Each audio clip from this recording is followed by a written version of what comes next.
Hello everybody. Today we will continue our sixth chapter which we already started in our last session, Introduction to Ubuntu Linux.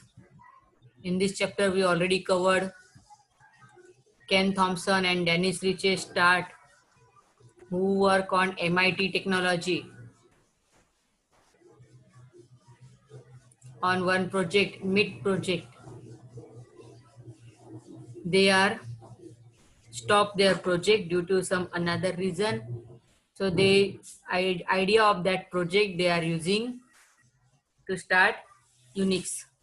The success of Unix can be largely attributed to revolution concept. It's pioneered or popularized for the first time. Why it become popular? Because they already put a manual and source code of Unix on internet. Anybody can download it and use it.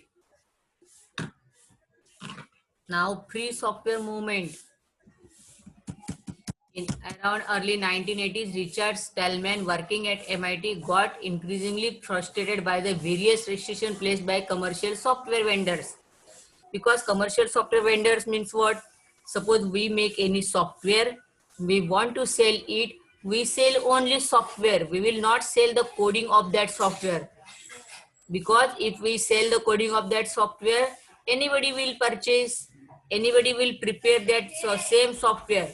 So that the business technology, business monopoly, who prepare a new software will sell only that software, not the source coding of that software. So this is the vendors technology, vendors monopoly, vendors thinking. So Richard Stallman, working at MIT, got increasingly frustrated by the various restrictions placed by commercial software vendors. So his vision for software to provide all kinds of freedom to the user. Richard Stallman think that if I sell my software, user should be get this code.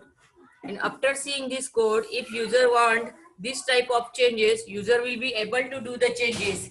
So he want this type of freedom. We already see freedom 0, freedom 1, freedom 2, freedom 3. Now we will start today. Sorry, one line. By 1990, he and the volunteers of the FSF, Free Software Foundation, GNU, that stood for GNU is not Unix, because Unix is invented by, Unix is prepared by Ken Thompson and Dennis Ritchie. But Richard Stallman, GNU stand for GNU is not Unix. It is different from Unix. By free, he meant all freedom mentioned above. He started a free software foundation. Who? Richard Stallman. So birth of Linux. In 1990, Linus Torvald, a student from Finland, developed. Before going to start this topic, I want to explain the one line from this paragraph.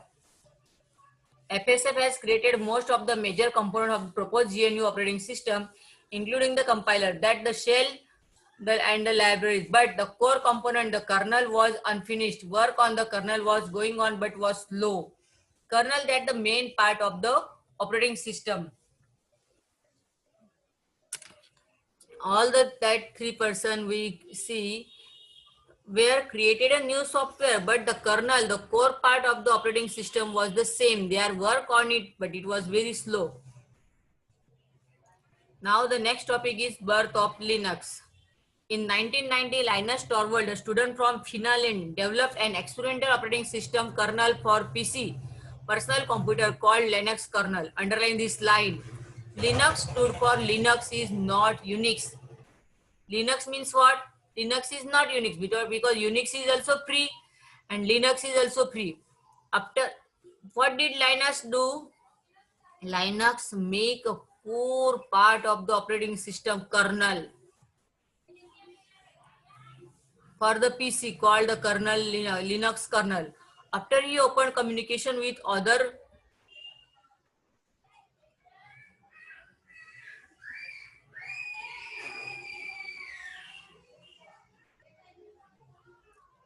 Sorry.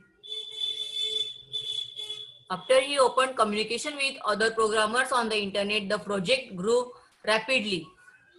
With the help of these volunteers, finally Linux kernel and the GNU components were combined from the first completely free working Unix-like system. Because GNU prepared the whole operating system, but he cannot develop kernel. Linus Torvald, a student from Finland, prepared a kernel, not operating system. So, a kernel software prepared by the Linus and the operating system prepared by the FSM. We already see FSF, Free Software Foundation. So, with the help of this volunteer, finally Linux kernel and the GNU component were combined from the first completely free working Unix-like system. The combined system came to be known as a GNU Linux because GNU have a operating system part and a Linux have a core kernel part. Or simply Linux become a widely popular after Linux granted all the freedoms to everyone. Sorry, and large community of volunteers. What did Linus done? He prepared a core part of the kernel and put it on the internet web. And he told all the programmers, you can do the changes what you want, then we can finalize it. All the volunteers do the changes as per their requirement. And finally, the kernel part of the Linus and the operating system part from the FSF, they developed GNU Linux free operating system with the source code and manual and everything is there. Everything is new. Freedom and choice. Linux is a mass movement today. A large community spearheaded by Linus Torvald himself look after the development of the Linux kernel. Several other individuals and communities continually work towards providing better software solution for all common requirement of the users with liberal freedom. In most cases,